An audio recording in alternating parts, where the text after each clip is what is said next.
It's me, Samantha, and welcome back to my channel for today's video Bible study na naman. Please subscribe, hit the notification bell, press the like button, comment below, #SJJ Squad. Bye!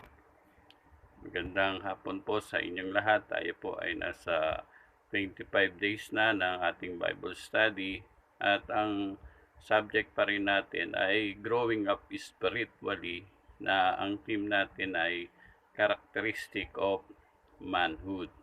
Ang unang karakteristik ng manhood ay yung mga makalupang bagay ay wala ng kabuluhan sa kanya. Ang example natin dyan ay si Moises. So, mababasa natin yan sa Hebreo chapter 11, 24 hanggang 25.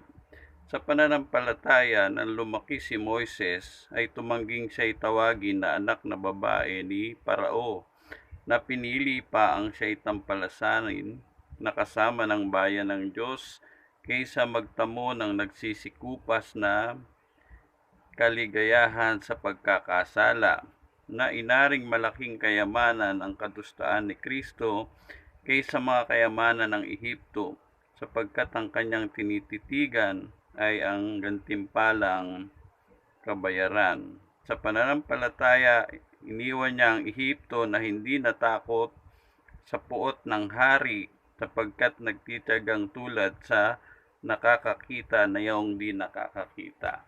Yon, ang example natin ng manhood ay si Moises. No, dito tinanggihan ni Moises yung mga makalupang bagay. No, dahil alam natin na si Moises ay anak ng hari at anak na babae ni Parao, no? Na kung iisipin natin ay nasa kanya na yung kayamanan, katanyagan, no? Pero mas pinili pa niya yung kadustaan kay Kristo para sa bayan ng Diyos. Ibig sabihin, wala na sa kanya yung mga makalupang bagay gaya nga ng kayamanan at katanyagan. Ibig sabihin ay lumilipas kasi yung mga bagay na ito. Noong kayamanan, nabubulok,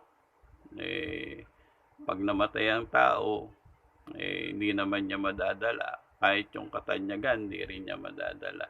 Ano ibig sabihin? Hindi naman masama yung kayamanan. No? Yung kayamanan o pera ay kailangan.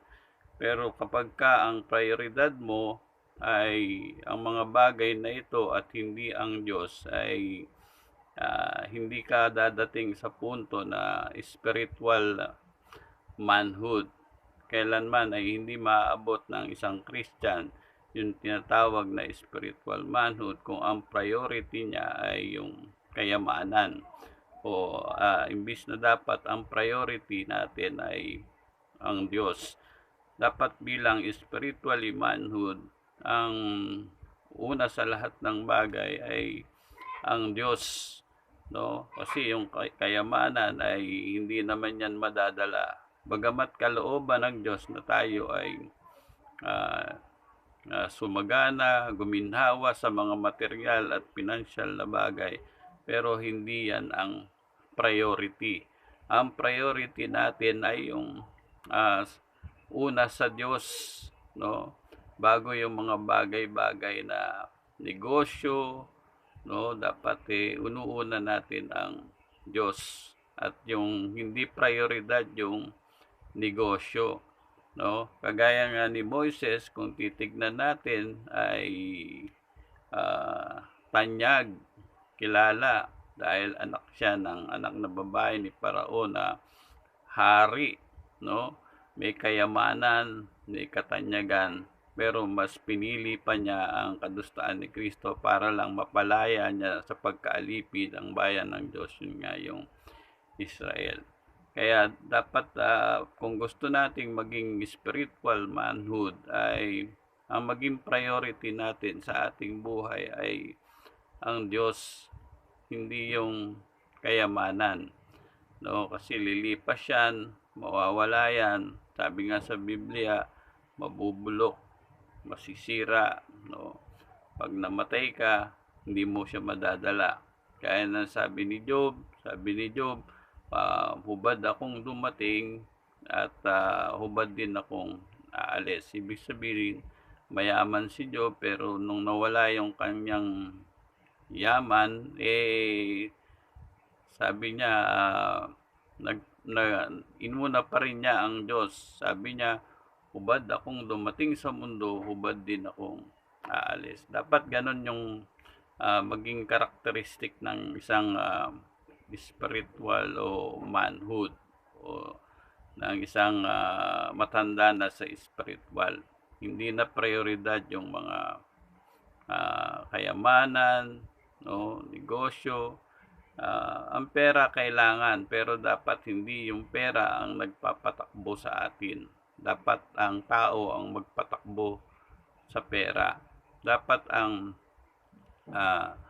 hindi na yung pera ang pinapanginoon natin, no, kundi ang Diyos ang Panginoon natin at prioridad natin. Hindi na yung mga kayamanan o pera, no, kasi nga minsan yung mga tao na nagiging priority nila ay yung kanilang negosyo, priority nila ay yung kanilang trabaho, pero hindi na sila nakakadalo, no, sa mga kagaya sa gawain. Mas inuunan nila yung mga trabaho, negosyo kaysa doon sa Diyos. Kaya dapat bilang spiritual manhood, dapat ang unahin natin ay ang Diyos sa ating buhay. At ituro din natin sa ating mga anak na yung prioridad ay ang Diyos. No, wag yung mga makalupang bagay, no. Naalala ko nga noon nung dati may mga kilala ko pagka yung nasa lubong siya nung hindi pa sila mananampalataya, saan ka pupunta? Magsisimba daw siya. Bakit? Kasi birthday niya. Yun. Tapos yung iba naman, nakakilala na sa Diyos, pagka tinanong mo, simba na tayo. Hindi ako sisimba. Bakit? Kasi birthday ko. Yun. Kaya minsan may mga tao na mas inuuna yung mga makalupang bagay, no? Bagamat hindi masama, pero ang punto ay ano yung prioridad natin? Ano yung priority? Hindi masama ang katanyagan, hindi masama ang mga bagay-bagay sa libutan ito. Kung mag-birthday o anumang okasyon. Pero ang punto, ano ang priority? Dapat ang priority natin ay ang Diyos, no? Hindi yung kayamanan ang ating priority. Hindi yung katanyagan, no? Bagamat hindi masama ang mga bagay na yan, pero hindi yan madadala sa langit, no? At hindi naman tatanungin ng Diyos yan kung gaano ang yaman mo, no? Kung paano ka naging tanyag sa lupa, no? Hindi. Kaya dapat ang mga bagay na makalupang bagay ay dapat wala ng kabuluhan sa atin, bagamat kailangan, no? Kaya yun yung karakteristik ng matanda spiritual. Pangalawa ay yung manhid na sa mga sinasabi ng tao. Yun. Nasa 1 Corinthians chapter 4 verse 3, basahin natin, no? 1 Corinthians chapter 4 verse 3. Yan, basahin ko na, no? 1 Corinthians. Yon. Sapagkat wala akong nalalamang anumang laban sa aking sarili. Umpisa natin sa 3. Datapwat sa ganang akin ay isang bagay na totoong maliit ang ako'y siyasatin ninyo o ng pagsisiyasat ng tao. Oo, ako'y hindi nagsisiyasat sa aking sarili. Bagamat wala akong nalalamang anumang laban sa aking sarili. Bagamat hindi dahil dito'y inaaring ganap ako, sapagkat ang nagsisiyasat sa akin ay ang Panginoon. Yun, nakita natin si Pablo na may mga taong nagsisiyasat o nagja-judge sa kanya, no? Ibig sabihin, may mga taong nag-iisip ng hindi maganda sa kanya. Pero sabi niya, hindi siya nagpapaapekto dahil merong isang Panginoon na magsisiyasat sa ating lahat. Yan ang katangian ng isang spiritual na matanda. Hindi siya napapaapekto sa mga iniisip at sinasabi ng tao sa kanya. No? Ang mahalaga sa kanya ay kung ano yung laman ng kanyang puso at kung ano yung siyasat ng Panginoon sa kanya. Kasi hindi ibig sabihin si Pablo hindi siya gumagawa ng masama sa mga taong nagsasabi ng hindi maganda sa kanya o nag-iisip ng hindi maganda sa kanya. Kasi yung ganyang spiritual na matanda ay ang lakad na ho niyan ay pag-ibig. Sabi nga natin nung nakaraan sa ating mga pag-aaral, ang pag-ibig ng Diyos ay nasa ating puso. At alam naman natin na ang pag-ibig ng Diyos, inibig niya tayo nung tayo'y kanyang mga kaaway. Kaya kahit merong mga tao na nagsasalita sa atin ng di maganda at nag-iisip sa atin ng di maganda na ating naririnig, ang sabi sa Biblia ay huwag tayong paapekto, no? Yan ang karakteristik ng spiritual matanda na hindi siya madaling masaktan, no?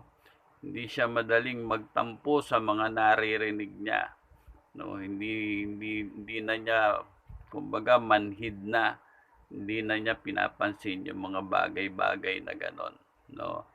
Pinauubaya na lang niya sa Panginoon, no? Ibig sabihin hindi basta-basta pumapatol si Pablo sa mga taong ganon kasi nga ang lakad niya ay pag-ibig, no? Sabi ko nga nung nakaraan do sa ating mga napag-aralan, ano man ang sabihin ng tao sa inyo ay pumayapa kahit kaaway mo, no? Yan yung lakad ng isang spiritual na matanda dahil nga sa pag-ibig ay hindi na siya napapaapekto, no, sa kung ano man ang sabihin ng tao sa kanya, no? Manhid na siya doon sa mga sinasabi. At ganun din, ano pa yung pwedeng sabihin ng tao, yung mga papuri.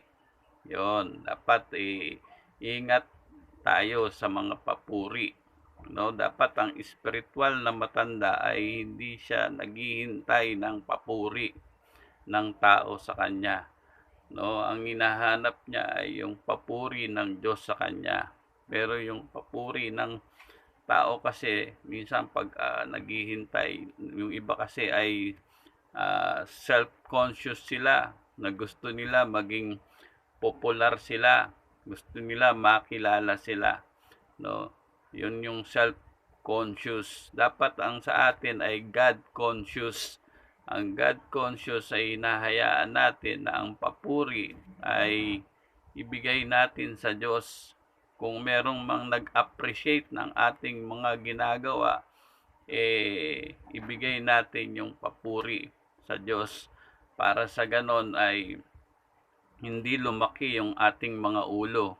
Kasi may mga ganyan may mga baby Christian, no, na kapag gusto nila maging popular, makilala, no, tapos hanggang sa lumaki yung kanilang ulo dahil kinukuha nila yung papuri na dapat sana ay ibigay natin sa Panginoon, no? Dapat yung mga papuri, no, kung merong mang nag-appreciate sa atin, sa ating mga ginagawa, no? Gumagawa ka sa iglesia, hindi masamang mag-appreciate, no, kung ano yung ginawa ng tao.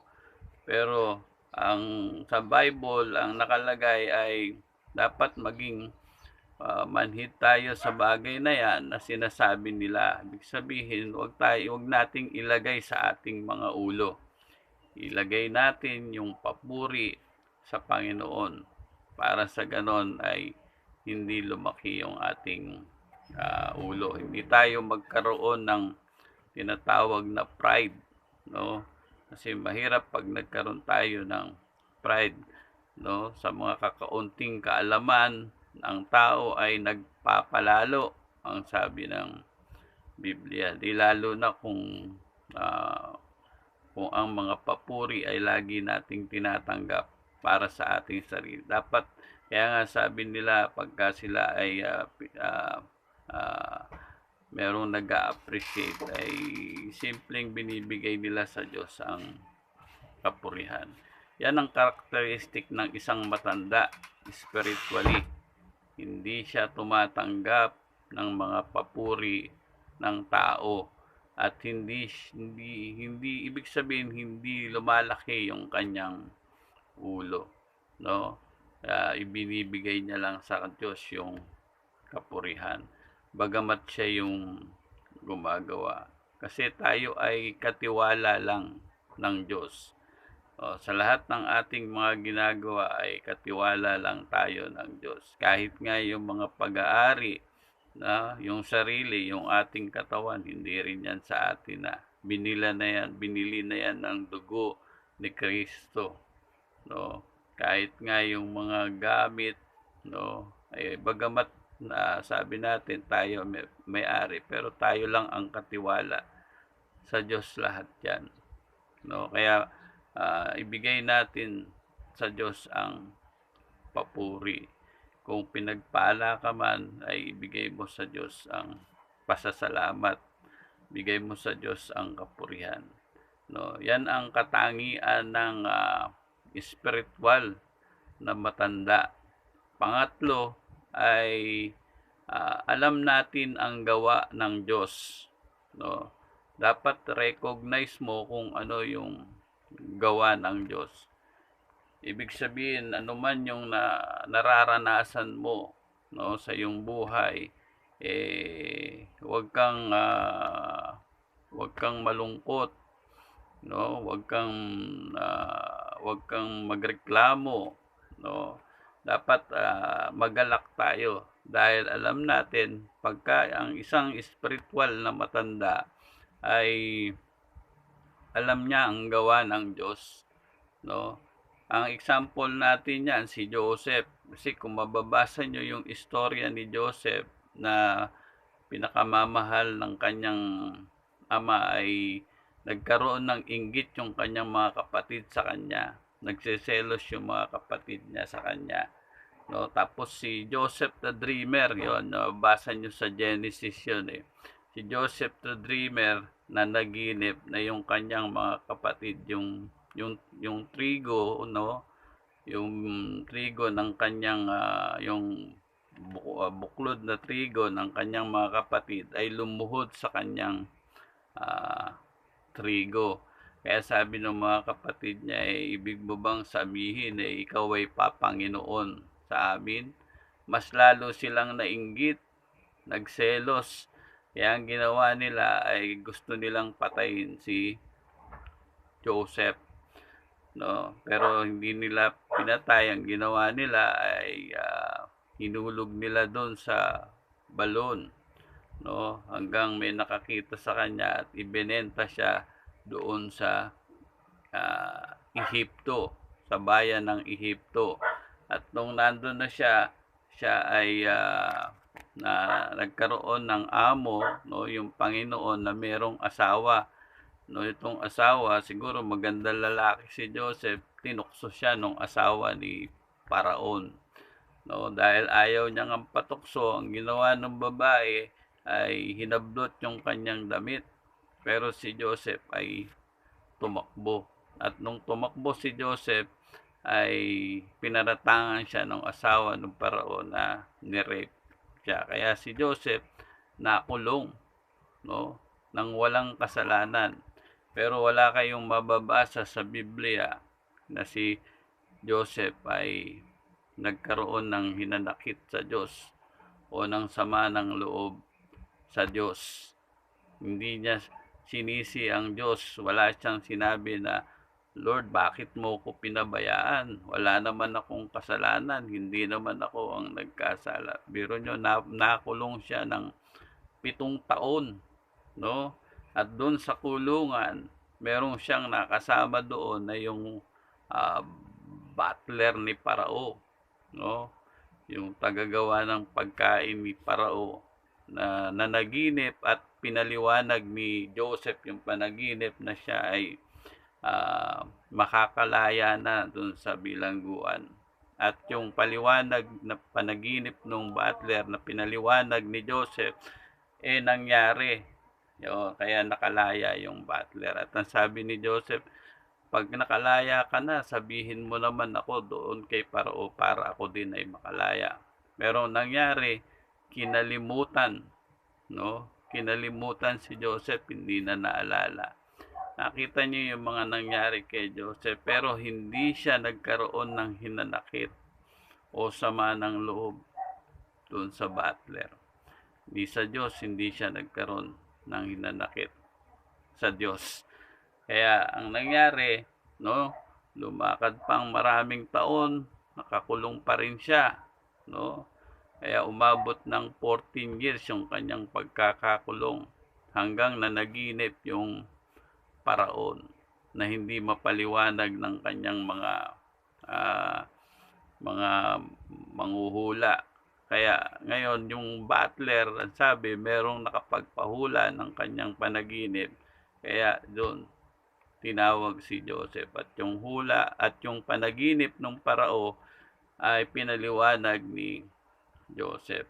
Hanggang doon, ang ginawa ng Parao, ginawa ng Prime Minister si Joseph.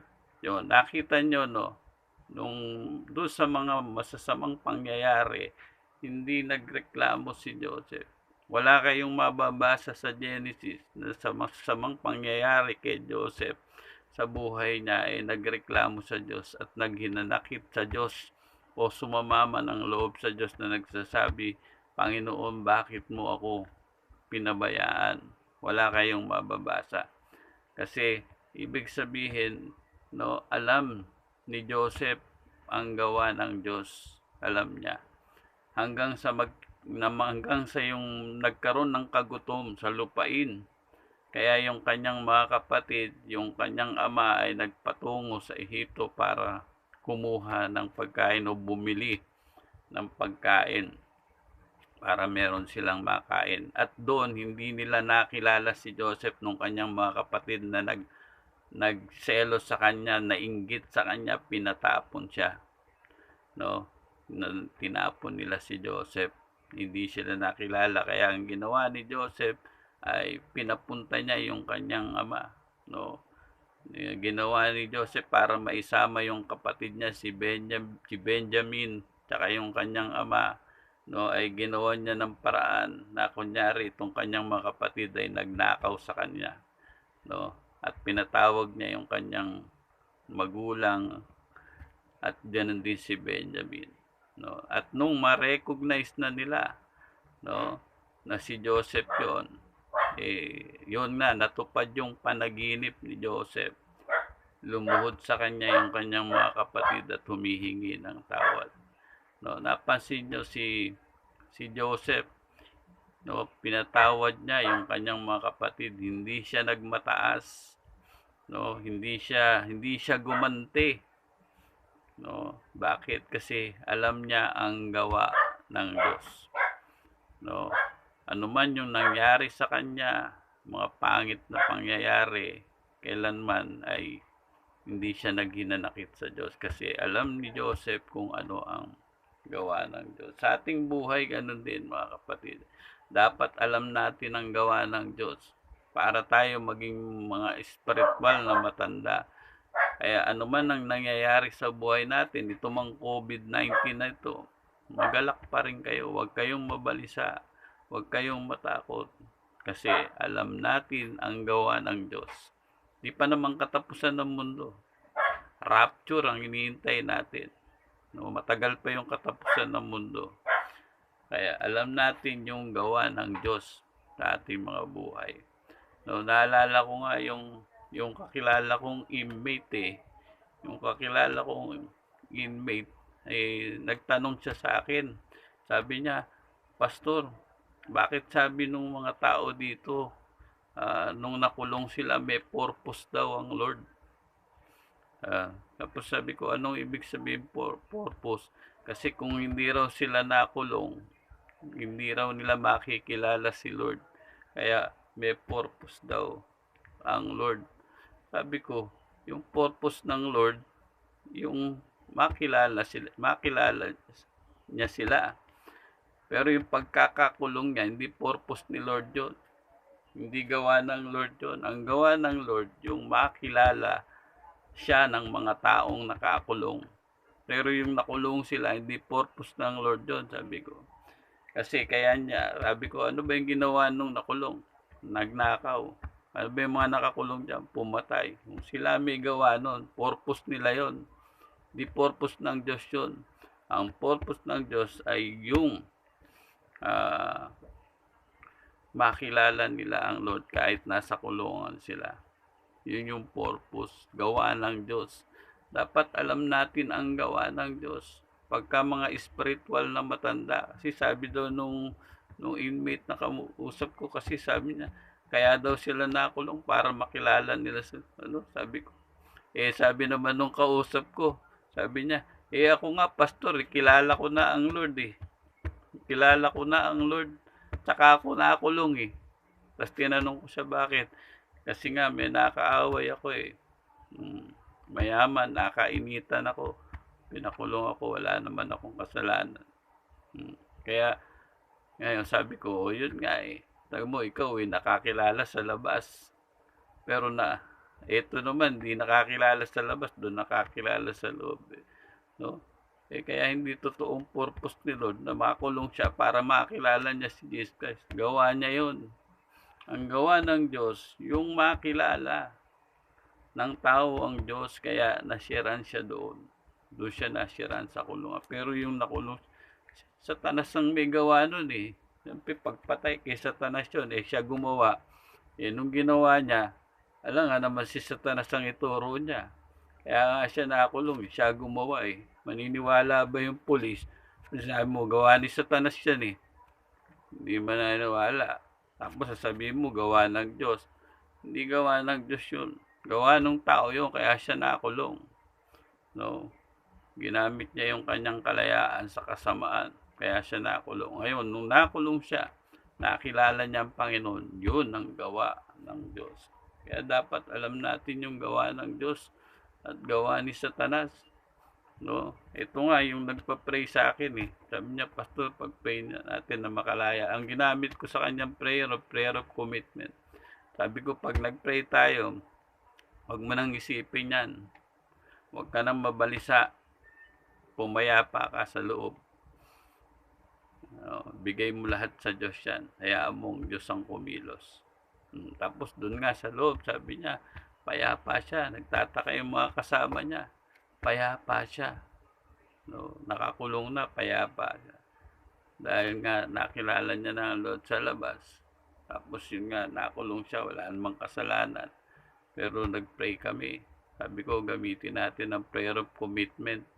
Lahat ng kabalisahan mo, bigay mo sa Diyos. Pumayapa ka. At para makakilos ang Diyos. So, mga ilang buwan, di ko na matandaan. May tumawag sa akin, sabi niya, laya na siya.